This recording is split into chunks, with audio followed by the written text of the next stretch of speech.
शुक्लाम्बरधरं विष्णुं शशिवर्णं चतुर्भुजं प्रसन्नवदनं ध्यायेत् सर्वविघ्नोपशान्तये। व्यासं वसिष्ठनप्तारं शक्तेः पौत्रमकल्मषम् पराशरात्मजं वन्दे सुकतातं तपोनिधिम्। व्यासाय विष्णुरूपाय व्यासरूपाय विष्णवे नमो वै ब्रह्मनिधये वासिष्ठाय नमो नमः। अविकाराय शुद्धाय नित्याय परमात्मने सदैकरूपरूपाय विष्णवे सर्वजिष्णवे यस्य स्मरणमात्रेण जन्म संसारबन्धनात् विमुच्यते नमस्तस्मै विष्णवे प्रभविष्णवे। ॐ नमो विष्णवे प्रभविष्णवे।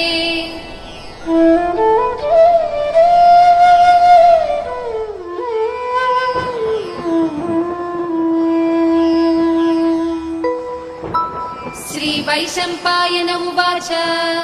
श्रुत्वा धर्मानशेषेण पावनानि च सर्वशः युधिष्ठिरश्चान्तनवं पुनरेवाभ्यभाषत। युधिष्ठिर उवाच किमेकं दैवतं लोके किं वाप्येकं परायणम् स्तुवन्तः कमर्चन्तः प्राप्नुयुर्मानवाः शुभम्। को धर्मः सर्वधर्माणां भवतः परमो मतः किं जपन्मुच्यते जन्तुर्जन्म संसारबन्धनात्। श्रीभीष्म उवाच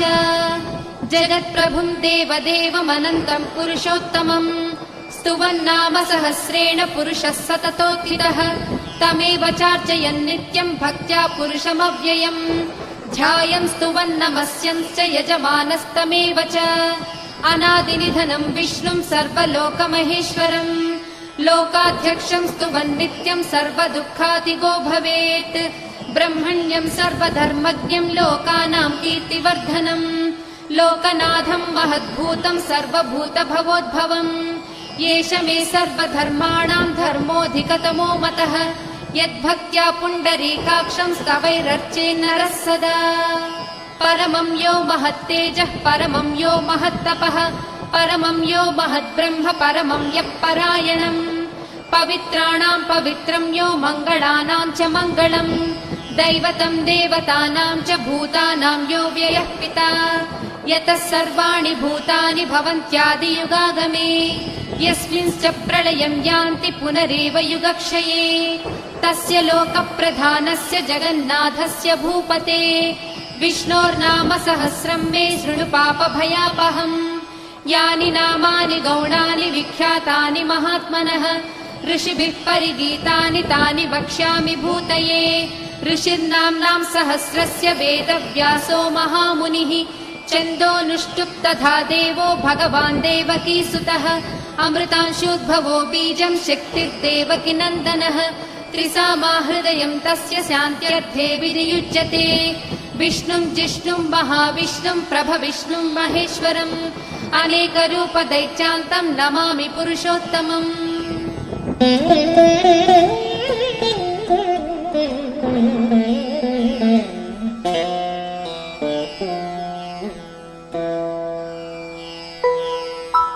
अस्य श्रीविष्णोर्दिव्यसहस्रनामस्तोत्र महामन्त्रस्य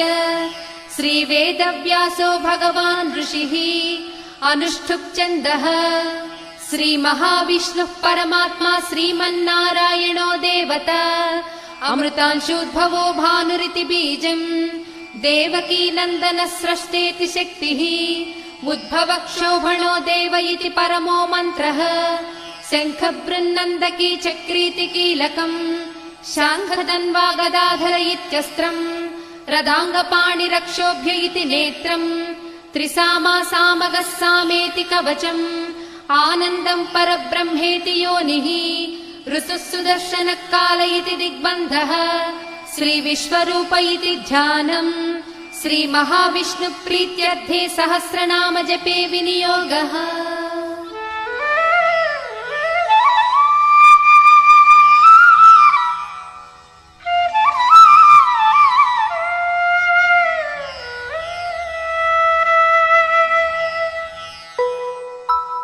ध्यानम् क्षीरोदन्वत्प्रदेशे शुचिमणिविलसत्सैकते मौक्तिकानाम् मालाक्लुप्तासनस्तस्फटिकमणिनिभैर्मौक्तिकैर्मण्डिताङ्गः शुभ्रैरभ्रैरदभ्रैरुपरि विरचितैर्मुक्तपीयूषवर्षैः आनन्दीनः पुनीयादरिनलिन गदा शङ्खपाणिर्मुकुन्दः भूपादौ यस्य नाभिर्वियदसुरनिलश्चन्द्रसूर्यौ च नेत्रे कर्णावासा शिरोजौर्मुखमपि दहनो यस्य वास्तेयमब्धिः अन्तस्थं यस्य विश्वं सुरनरखगो भोगि गन्धर्वदैत्यैः चित्रं रम्यते तं त्रिभुवनवपुषं विष्णुमीशं नमामि।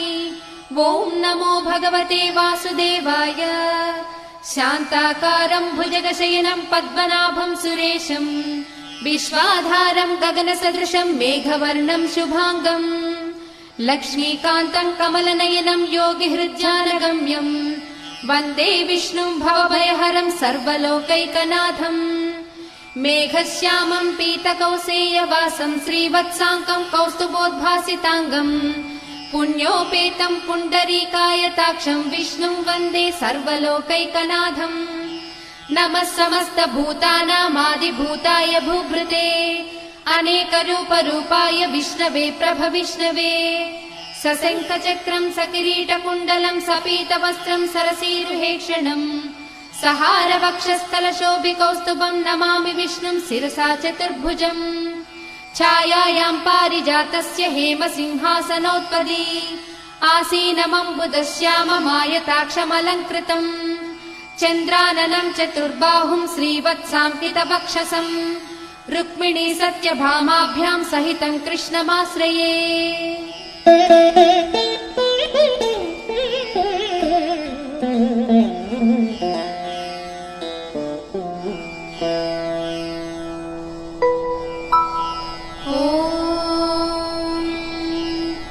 विश्वं विष्णुर्वषट्कारो भूतभव्यभवत्प्रभुः भूतकृद्भूतभृद्भावो भूतात्मा भूतभावनः भूतात्मा परमात्मा च मुक्तानां परमागतिः अव्ययः पुरुषः साक्षी क्षेत्रज्ञोऽक्षर एव च योगो योगविदां नेता प्रधानपुरुषेश्वरः नारसिंहवपुः श्रीमान् केशवः पुरुषोत्तमः सर्वः सर्वशिवस्थाणुर्भूतादिर्निधिरव्ययः सम्भवो भावनो भर्ता प्रभवः प्रभुरीश्वरः स्वयंभू शम्भुरादित्यः पुष्कराक्षो महास्वनः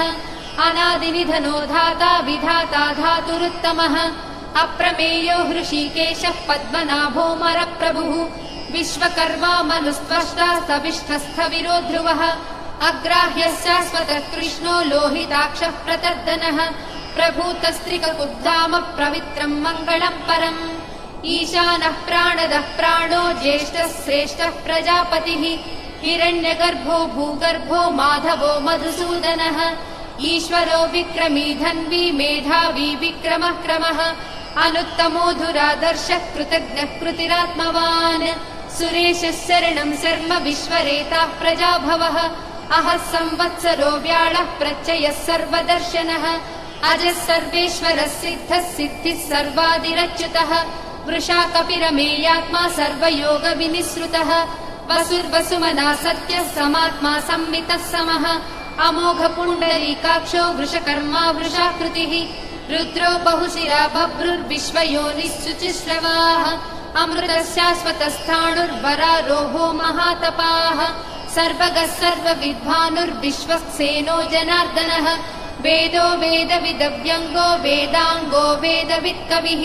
लोकाध्यक्षः सुराध्यक्षो धर्माध्यक्षः कृताकृतः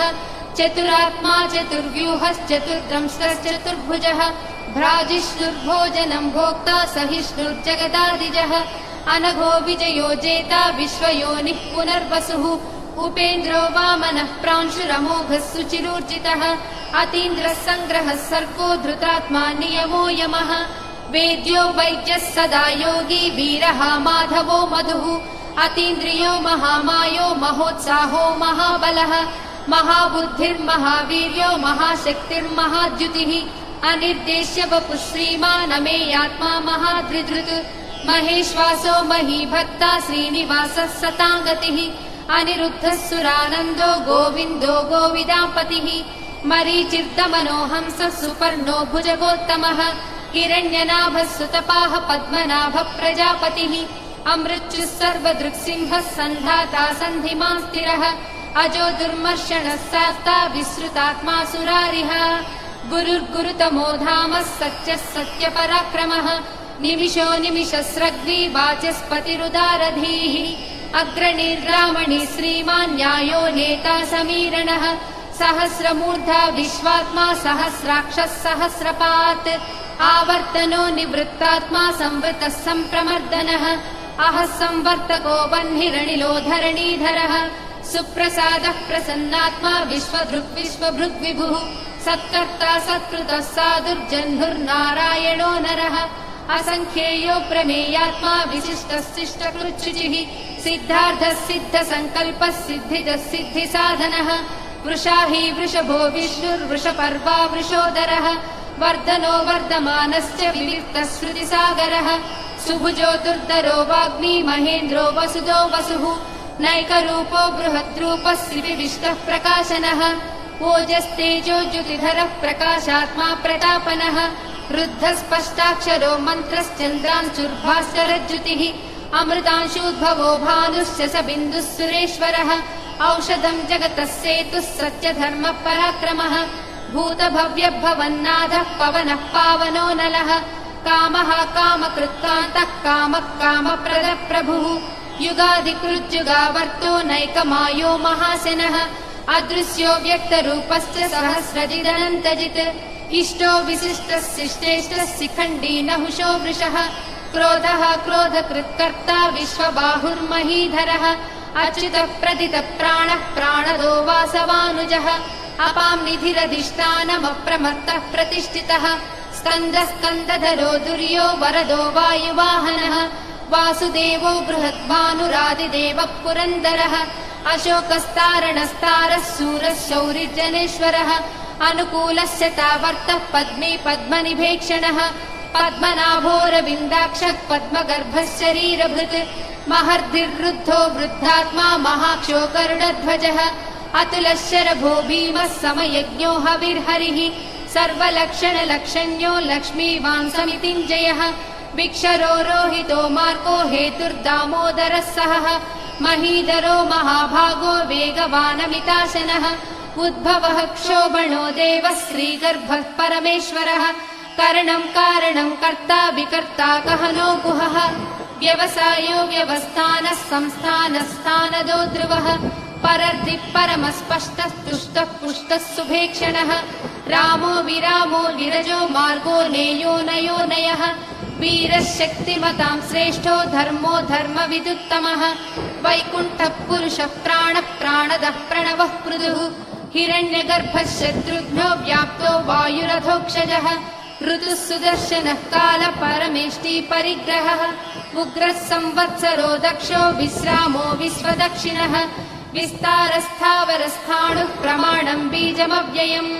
अर्धोऽनर्धो महाकोशो महाभोगो महाधनः अनिर्विण्णस्थविष्टो भूर्धर्मयूपो महामखः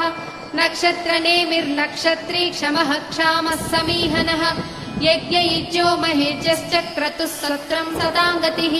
सर्वदर्शी विमुक्तात्मा सर्वज्ञो ज्ञानमुत्तमम् सुव्रतः सुमुखः सूक्ष्मः सुघोषः सुखदः सुहृत् मनोहरोजितक्रोधो वीरबाहुर्विदारणः स्वापनः स्ववशो व्यापी नैकात्मा नैककर्मकृत् वत्सरो वत्सलो वत्सी रत्नगर्भो धनेश्वरः धर्मकृद्धर्मी सदसक्षरमक्षरम् अविज्ञाता सहस्रांशुर्विधाता कृतलक्षणः गभस्तिनेमिः सत्त्वस्था सिंहो भूतमहेश्वरः आदिदेवो महादेवो देवेशो देवभृद्गुरुः उत्तरो गोपतिर्गोप्ता ज्ञानगम्यः पुरातनः शरीरभूतभृद्भोक्ता कपीन्द्रो भूरि दक्षिणः सोमपो मृतपः सोमः पुरुजित्पुरुषत्तमः विनयोजयः सत्यसन्धो दासार्हः सात्वतां पतिः जीवो विनयिता साक्षी मुकुन्दो मितविक्रमः अम्भो निधिरनन्तात्मा महोदतिशयोऽन्तकः अजो महर्हः स्वाभाव्यो जितामित्रप्रमोदनः आनन्दो नन्दनो नन्दः सत्यधर्मा त्रिविक्रमः महर्षिः कपिलाचार्यः कृतज्ञो मेदिनीपतिः त्रिपदस्त्रिदशाध्यक्षो महाशृङ्गकृतान्तकृत् महावराहो गोविन्दः सुषेणः कनकाङ्गदी गुह्यो गभीरो गहनो गुप्तश्चक्रगदाधरः वेदास्वाङ्गोजितः कृष्णो दृढः सङ्कर्षणोच्युतः वरुणो वारुणो वृक्षः पुष्कराक्षो महामनाः भगवान् भगः नन्दी वनमाली हलायुधः आदित्यो ज्योतिरादित्यः सहिष्णुर्गतिसत्तमः सुधन्वा कण्डपरशुर्दारुणो द्रविणप्रदः दिवस्पृक् सर्वदृग्यासो वाचस्पतिरयो निजः त्रिसामासामगः साम निर्वाणम् भेषजम् भिषक् सन्न्यासकृच्चमशान्तो निष्ठा शान्तिः परायणम् शुभाङ्गः शान्तिदः स्रष्टा कुमुदः कुवलेशयः गोहितो गोपतिर्गोप्ता वृषभाक्षो वृषप्रियः अनिवर्ती निवृत्तात्मा संक्षेप्ताक्षेमकृच्छिवः श्रीवत्सवक्षा श्रीवासः श्रीपतिः श्रीमताम्बरः श्रीधः श्रीसः श्रीनिवासः श्रीनिधिः श्रीविभावनः श्रीधरः श्रीकरः श्रेयः श्रीमान् लोकत्रयाश्रयः स्वक्षस्वङ्गः सदानन्दो नन्दिर्ज्योतिर्गणेश्वरः विजितात्मा विधेयात्मा सत्कीर्तिश्चिन्न संशयः उदीर्णः सर्वतश्चक्षुरनीशः शाश्वतस्थिरः भूषयो भूषणो भूतिर्दिशोकः शोकनाशनः अर्चिष्मानर्चितः कुम्भो विशुद्धात्मा विशोधनः अनिरुद्धो प्रतिरतः प्रद्युम्नो मितविक्रमः कालनेमिनिः वीरः शौरिः शूरजनेश्वरः त्रिलोकात्मा त्रिलोकेशः केशवः केशिहा हरिः कामदेवः कामपालः कामीकान्तः कृतागमः अनिर्देश्यवपुर्विष्णुर्वीरो नन्दो धनञ्जयः ब्रह्मण्यो ब्रह्मकृद् ब्रह्मा ब्रह्म ब्रह्म विवर्धनः ब्रह्मविद्ब्राह्मणो ब्रह्मी ब्रह्मज्ञो ब्राह्मणप्रियः महाक्रमो महाकर्मा महातेजा महोरगः महाक्रतुर्महायज्वा महायज्ञो महाहविः स्तव्यस्तव प्रियस्तोत्रम् स्तुतिस्तोतारणप्रियः पूर्णः पूरयिता पुण्यः पुण्यकीर्तिरनामयः मनोजवस्तीर्थकरो वसुरेता वसुप्रदः वसुप्रदो वासुदेवो वसुर्वसुमनाहविः सद्गतिः सत्कृतिः सत्ता सद्भूतिः सत्परायणः सूरसेनो यजुश्रेष्ठः सन्निवासः सुयामुनः भूतावासो वासुदेवः सर्वासु निलयो ननः दर्पः दर्पदो दृप्तो दुर्धरो धापराजितः विश्वमूर्तिर्महामूर्तिर्दीप्तमूर्तिरमूर्तिमान् अनेकमूर्तिरव्यक्तः शतमूर्तिः शताननः एको नैकः स वः कः किम् यत्तत्पदमनुत्तमम् लोकबन्धुर्लोकनाथो माधवो भक्तवत्सलः सुवर्णवर्णो हेमाङ्गो वरागश्चन्दनागदी वीरः विषमः शून्यो घृतासीरचलश्चलः अमानी मानदो मान्यो लोकस्वामी त्रिलोकधृत् सुमेधा मेधजो धन्यः सत्यमेधाधराधरः तेजो वृषो युधरः सर्वशस्त्रभृताम्बरः प्रग्रहो निग्रहो व्यग्रो नैकः शृङ्गो गदाग्रजः चतुर्मूर्तिश्चतुर्बाहुश्चतुर्व्यूहश्चतुर्गतिः चतुरात्मा चतुर्भावश्चतुर्वेदविदेकपात् समावर्तो निवृत्तात्मा दुर्जयो दुरतिक्रमः दुर्लभो दुर्गमो दुर्गो दुरावासो दुरारिः शुभाङ्गो लोकसारङ्गः सुतन्तुस्तन्तुवर्धनः इन्द्रकर्मा महाकर्मा कृतकर्मा कृतागमः उद्भवः सुन्दरः सुन्दो रत्ननाभः सुलोचनः अर्को वाजसनः शृङ्गी जयन्तः सर्वविजयी सुवर्णबिन्दुरक्षोभ्यः सर्ववागीश्वरेश्वरः महाह्रदो महागर्तो महाभूतो महानिधिः कुमुदः कुन्दरः कुन्दः पर्जन्यः पावनोऽनिलः अमृताशोऽमृतवपुः सर्वज्ञः सर्वतोमुखः सुलभः सुव्रतः सिद्धः शत्रुजिच्छत्रुतापनः न्यग्रोधोदुम्बरोऽश्वत्थः चाणूरान्ध्रनिषूदनः सहस्रार्चिः सप्तजिह्वः सप्तैधा सप्तवाहनः अमूर्तिरनघोचिन्त्यो भयकृद्भयनाशनः अणुर्बृहत्कृशस्थूलो गुणभृन्निर्गुणो महान् अधृतस्वधृतस्वास्य प्राग्वंशो वंशवर्धनः भारबृहत्कथितो योगी योगीशः सर्वकामदः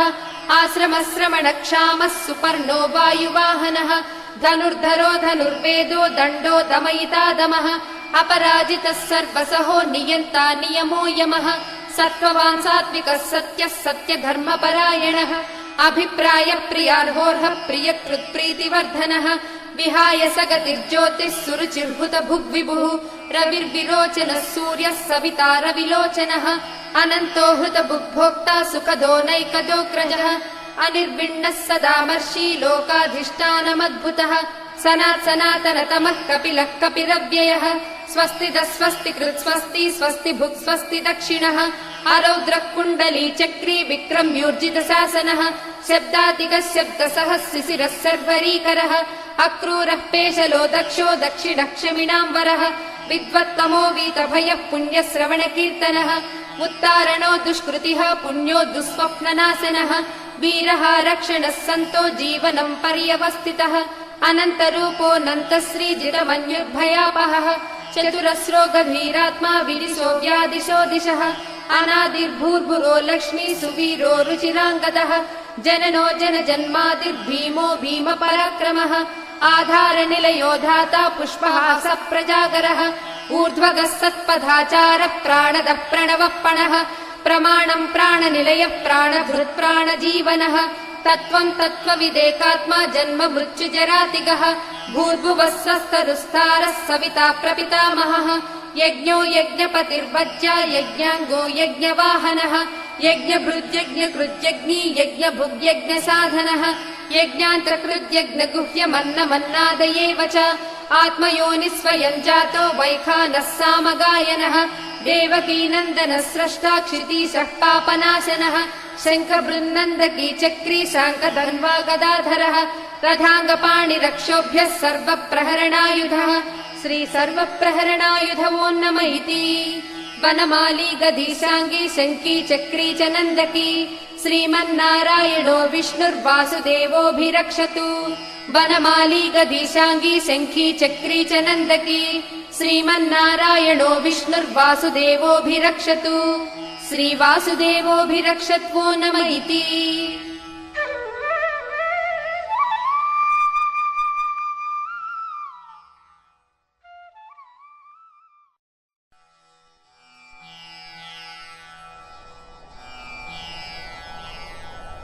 इतीदं कीर्तनीयस्य केशवस्य महात्मनः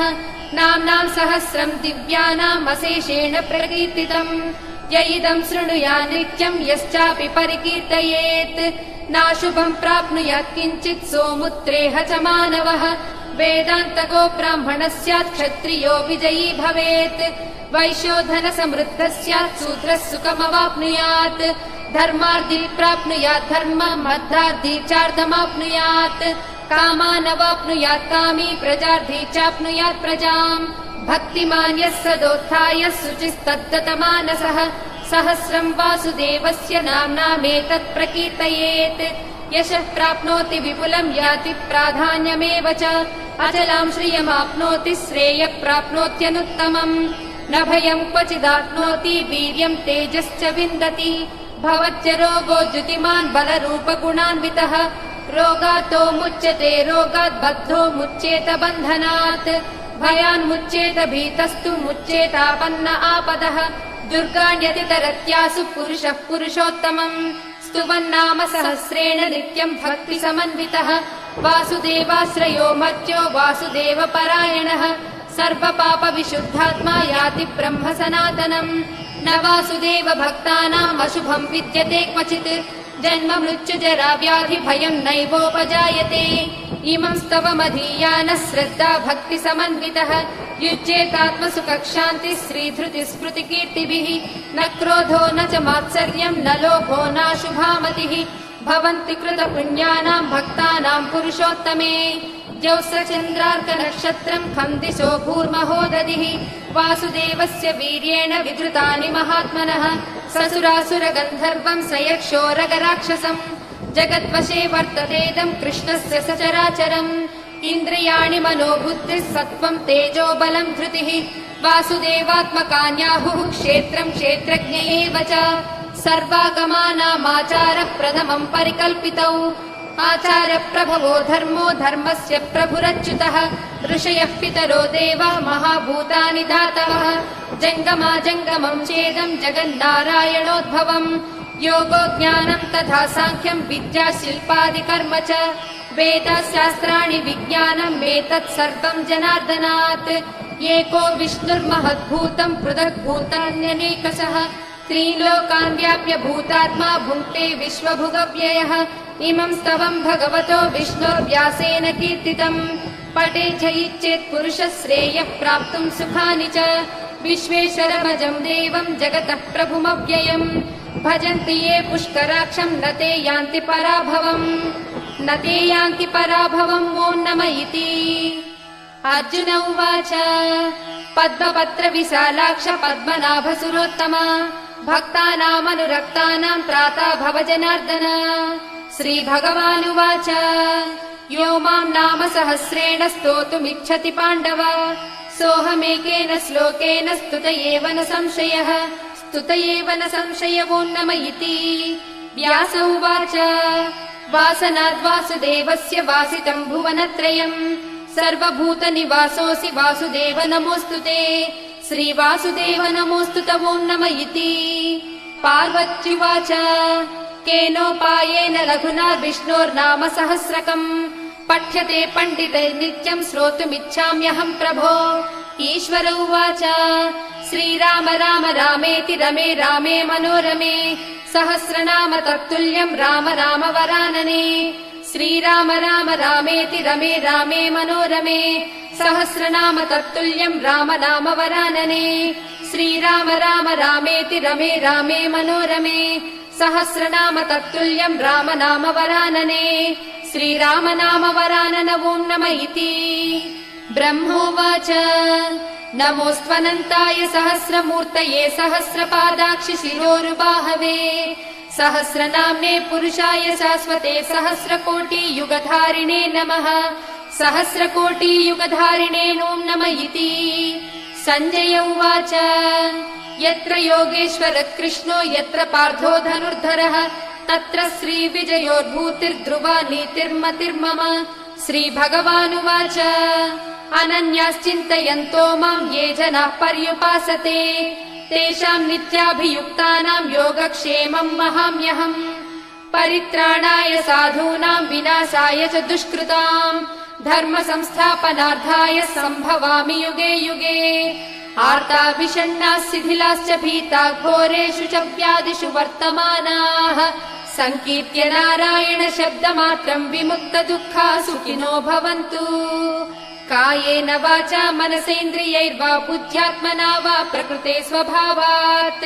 करोमि यद्यत् सकलम् परस्मै नारायणायेति समर्पयामि।